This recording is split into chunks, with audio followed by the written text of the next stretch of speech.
जय गुरुदेव मित्रों।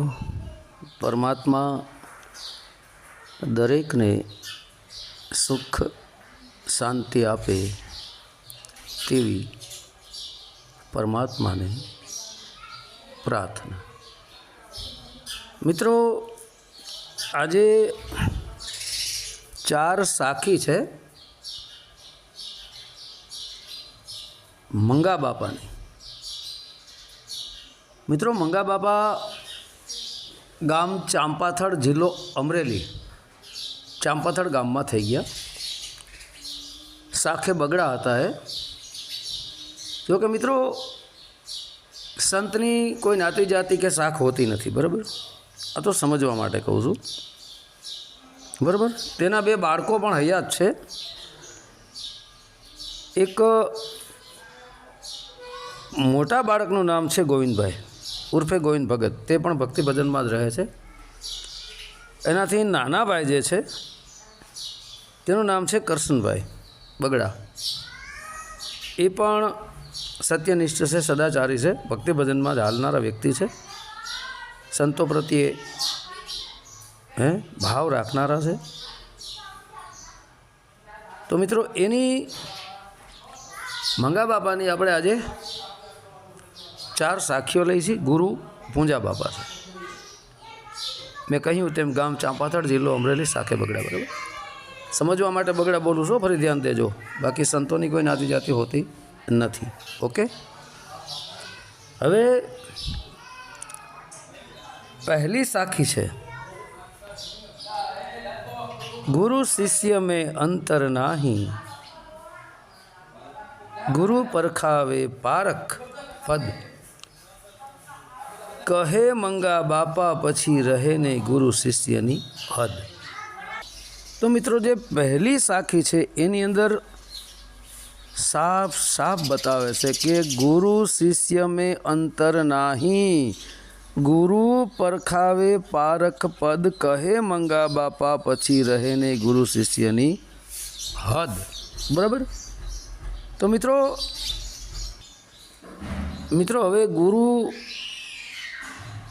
3 प्रकारना है, बराबर। तो गुरु शिष्य में अंतर नहीं। तो कया गुरु और कया शिष्य ने वच्चे अंतर नहीं, बराबर। ध्यानपूर्वक छेले सुधी ऑडियो सांभळजो। मित्रों, पहला तो गुरु शब्द आवे छे। गुरु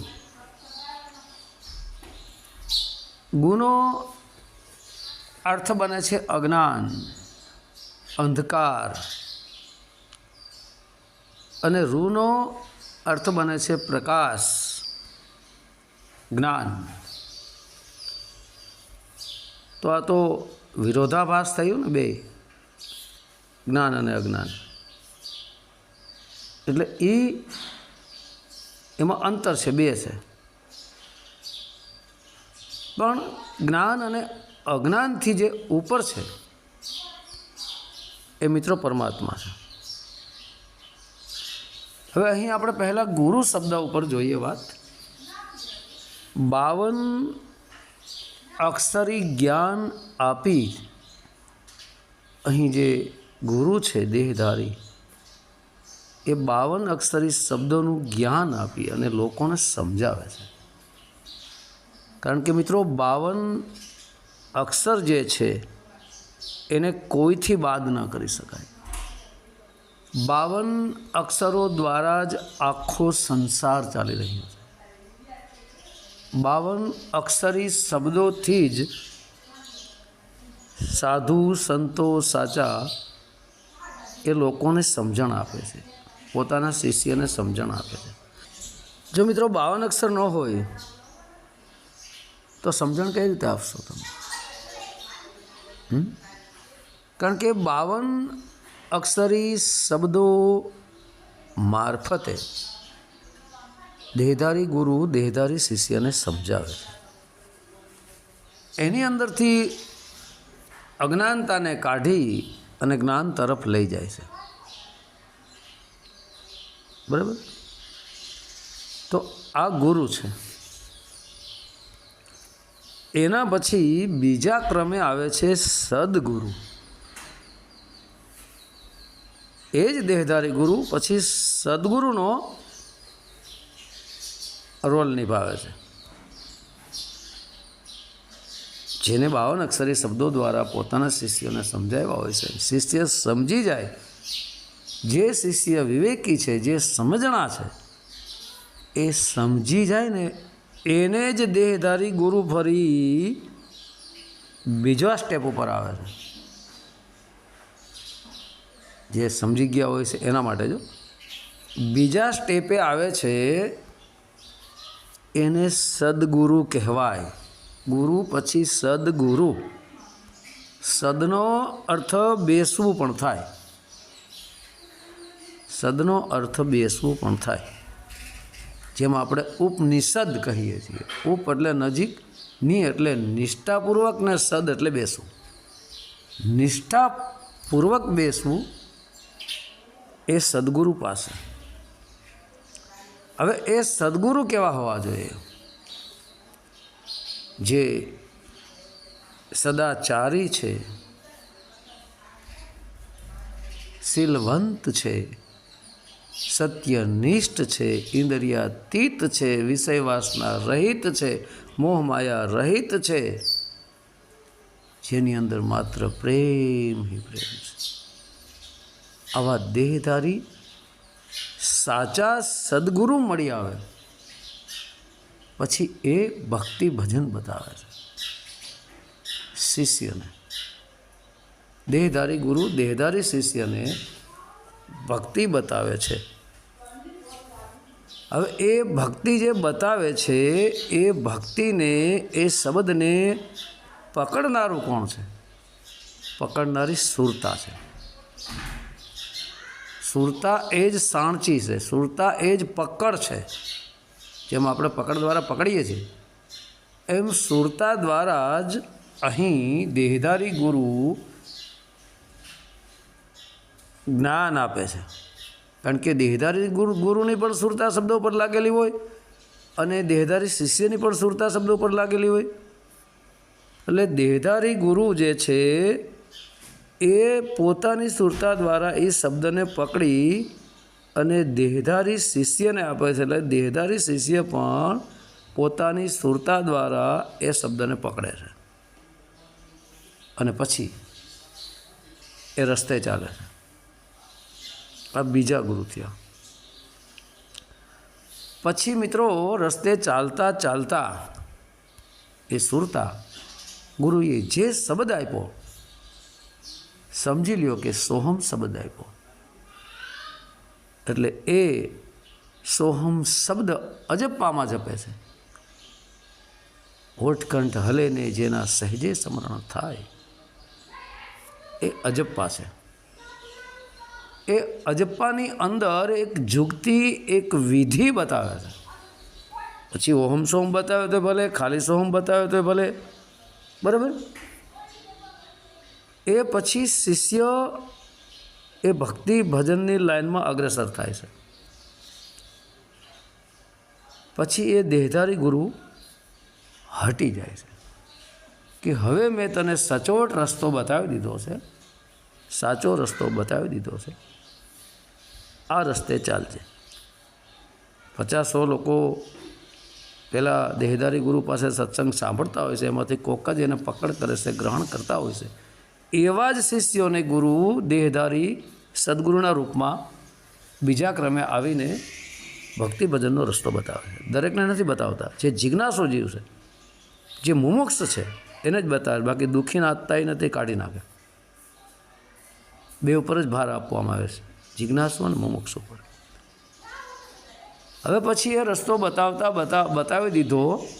એટલે એ રસ્તે જે શિષ્ય છે દેહધારી, એની આત્માની જે સુરતા છે એ પછી એ શબ્દો ઉપર લાગે છે. ધીરે ધીરે ધીરે ધીરે એ શબ્દો તરફ આગળ વધે છે.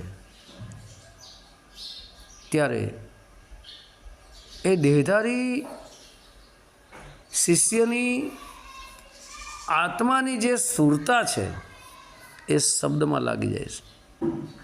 અહીં શબ્દ ગુરુ બને છે અને સુરતા શિષ્ય બને છે. આ ત્રીજો સ્ટેપ છે મિત્રો. તો સુરતા આગળ વધતા વધતા એ શબ્દ સ્વરૂપ બની જાય છે. એ શબ્દ સ્વરૂપ જ્યારે બની જાય છે ત્યારે સ્વયં સુરતા એ શબ્દ બની જાય છે. સ્વયં સુરતારૂપી શિષ્ય શબ્દરૂપી ગુરુ સમાન બની જાય છે. અહીં ગુરુ શિષ્ય એક થઈ ગયા. અહીંયા કોઈ અંતર રહેતું નથી. કારણ કે સુરતા શિષ્ય હતી, શબ્દ સ્વરૂપ બની ગઈ, સોહમ શબ્દ સ્વરૂપ બની ગઈ, એટલે એ ગુરુ શિષ્યની હદ પૂરી થઈ ગઈ. બરાબર. પછી એ જે સોહમ શબ્દ છે એની જ અંદર આત્મા અને પરમાત્મા બે છે. આત્મા અને પરમાત્મા. હવે અહીં સુરતા શિષ્ય હતી, સોહમ શબ્દ ગુરુ સાથે એકમેક થઈ ગઈ એટલે ગુરુ શિષ્ય એક થઈ ગયા. ગુરુ શિષ્યનો સંબંધ તો ઉડી ગયો. બરાબર. કારણ કે જેવી રીતે હું ઘણીવાર કહું છું મિત્રો કે એક ભમરી હોય છે, ભમરી, અને ઈયળને ગોતીને લાવે છે. ભમરી ખૂબ જ ચાલાક અને ચતુર હોય છે અને ઈયળને ગોતે છે. ઘણી ઈયળો ઉપર પોતાનું મુખ મારે છે. જે ઈયળ સામે ઊભી થાય ને એને ઉઠાવી દે છે. જેલા ડેંડાની જેમ, નાગની જેમ ને ડેંડાની જેમ ગોટો વળી જાય ને એને ન ઉઠાવે. હામી ફેણ માંડે. ફણીધર નાગ હોય ને, ઓરિજિનલ નાગ, એ હામી ફેણ માંડે, ઊભી થઈ જાય. જે ઈયળ ઊભી થઈ જાય હામી ફેણ માંડે ને એને ભમરી ઝડપી દે છે. પછી દિવાલોમાં કે અન્ય કોઈ જગ્યાએ કે ખાડાવાળી જગ્યા હોય ત્યાં ઈયળને મૂકી દે છે અને ભીની માટી લાવીને એક સુંદર મજાનો પડદો બનાવી દે છે. એ ભમરી જે ઈયળની કેપેસિટી બહાર હોય છે એને તોડવો, એવો સુંદર પડદો બનાવે છે. અને એની અંદર પછી આ ઈયળને બંધ કરી પછી ભમરી એ પડદાની બહાર ગુંજન કરે છે. એ ગુંજનને સાંભળવામાં એ ઈયળ તલ્લીન થઈ જાય છે. પડદો એટલો બધો એવો ફર્સ્ટ ક્લાસ બનાવ્યો હોય છે કે ભમરીનો અવાજ ઈયળ સાંભળી શકે, અંદર બહાર અવાજ થઈ શકે. અને અવાજ શબ્દ તો મિત્રો દિવાલોને ચીરીને વયો જાય છે. તો એવી રીતના ભમરી ગણગણ કરે છે અને ઈયળ એને સાંભળવામાં તલ્લીન થઈ જાય છે. સંપૂર્ણપણે ઈયળ સુરતા એ ભમરીના ગુંજન ઉપર લગાડી દે છે. જેમ જેમ સમય આગળ વધે છે તેમ તેમ પછી એ જે ઈયળ છે એનું પરિવર્તન થવા લાગે છે. ધીરે ધીરે ધીરે ધીરે એ ભમરીના સ્વરૂપમાં ફેરવાય છે. પગ આવી જાય, પાંખું આવી જાય, મુખ આવી જાય, સંપૂર્ણપણે ભમરી સ્વરૂપ બની જાય છે. પછી ભમરીને ખબર પડી જાય છે, જે બહારની ભમરી હતી એને ખબર પડી જાય છે કે હવે આ ઈયળમાંથી ભમરી બની ચૂકી છે. પછી એ પડદો તોડી નાખે અને એની અંદરથી ભમરી નીકળે છે. તો મિત્રો જ્યારે એને બંધ કરી હતી પડદાની અંદર ત્યારે ઈયળ હતી બહાર કાઢી તો એ ભમરી બની ગઈ. પછી બહારની ભમરી અને ઈયળમાંથી જે ભમરી બની એમાં મિત્રો કાંઈ અંતર ખરું? બે એક સ્વરૂપ થઈ ગયા કે નહીં? થઈ ગયા કે નહીં? બે સરખા જ થઈ ગયા ને? આ પછી કોઈ ફેરફાર ન થયો. એવી જ રીતના મિત્રો અહીં બહારની જે ભમરી છે જે ઈયળને પકડી લેવા છે, ભમરીને અહીં તમે ગુરુ સમજો અને ઈયળને તમે શિષ્ય સમજી લે. બરાબર. તો જ્યારે ઈયળમાંથી ભમરી થઈ જાય તો એ ભમરી રૂપી ગુરુ ઈયળ રૂપી શિષ્યને પોતાના સમાન બનાવી દે છે. સંત ઓર પારસમણી મેં બડો અંતરો જાણ, પારસમણી લોહે કો હેમ કરે, સંત કરે આપ સમાન. તો મિત્રો સાચા જે સંત હોય ને પોતાના જેવા બનાવી દે, પોતે જ એક જ થઈ જાય, ગુરુ શિષ્યનો અંતરો ભાંગી જાય, ત્યાં કાંઈ નથી રહેતું. એવા સંત એવા ગુરુ મળે ને મિત્રો, જેવા મંગા બાપાને મળ્યા, ઊંઝા બાપા એવા મળે ને તો મેળ પડે, બાકી તો અસંભવ. બરાબર. તો આ જ રીતના મિત્રો જે પહેલાં મુખ માર્યું હતું ઈયળની ઉપર ભમરીએ એ શબ્દની ટાંક મારી હતી. પછી પડદામાં જે બંધ કરે છે એ બંધન છે, જેમ બંધન આપે છે ને નિયમ, બંધન એટલે નિયમ નથી. ઘણા ગુરુઓ સાચા દેહધારી જે સદગુરુ હોય છે, એ પૂર્ણ સંત હોય છે, એ સાચા શિષ્યને 5 નિયમ આપે છે કે પરાય સ્ત્રી માત સમાન, પરાયું ધન પથ્થર સમાન, કોઈ જીવોની હત્યા કરવી નહીં. બરાબર. ગુરુ આજ્ઞાનું પાલન અને ઈર્ષા નિંદા કોઈની કરવી નહીં. ઈર્ષા નિંદા બધું આવી જાય. આ બંધન છે, આ નિયમ એ જ બંધન, એ જ પડદો. ને જે ગણગણ કરે છે એ સત્સંગ સમજી લ્યો.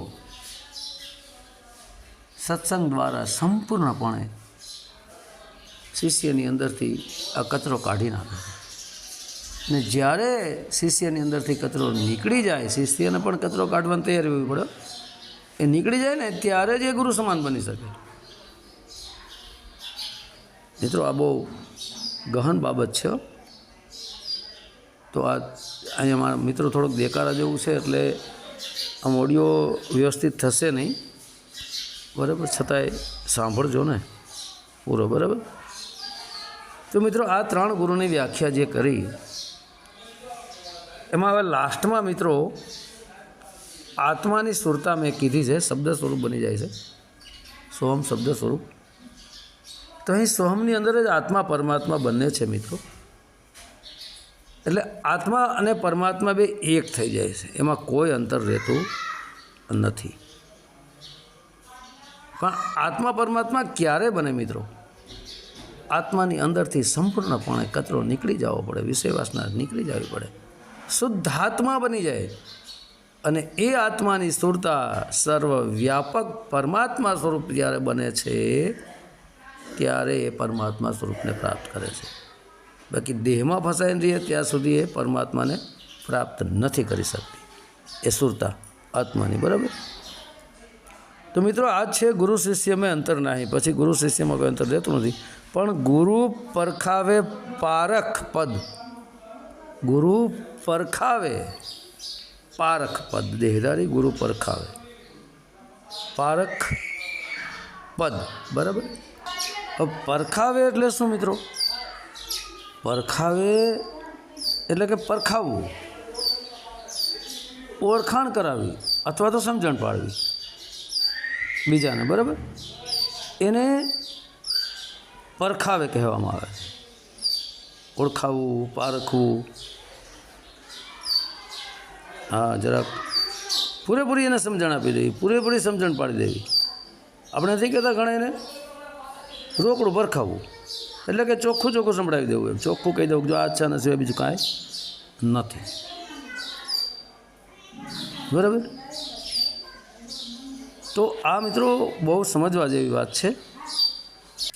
તો મિત્રો પછી પારખ પદને પરખાવી દઈએ. પારખ એટલે સ્વયં શિષ્ય પારખું બની જાય છે. પારખ જેવી રીતે સોની હોય, પિત્તળ અને સોનું. પિત્તળ ઉપર સોનાનો તમે ઢાળ ચડાવી દો અને એ ઢાળ ચડાવ્યા વગરનું અસલી સોનું, એ બેની પરખ સોની કરી શકે, કારણ કે ઘસે ને એટલે ખબર પડી જાય. એમ મિત્રો ઘસારો કરવો પડે. એવી જ રીતના શિષ્ય સ્વયં પારખું બની જાય છે, એની પરખ એને થઈ જાય છે એ પદની. કયું પદ? પદ એટલે એક હોદ્દો, એક અવસ્થા. એ પરમાત્મ પદ જે છે એની આખી લાઈન દેહધારી સદગુરુ બતાવી દેશે. પરખાવે એટલે જાણકારી આપીને પછી સ્વયંને પારખ પદની ઓળખાણ કેમ કરવી, કેમ પારક પદને પ્રાપ્ત કરવું, એની એને પરખ થઈ જાય એની પદને પ્રાપ્ત કરી લે છે. તો મિત્રો આ જ રીતનું છે. કહે મંગા બાપા, હે કહે મંગા બાપા પછી રહે નહીં ગુરુ શિષ્યની હદ.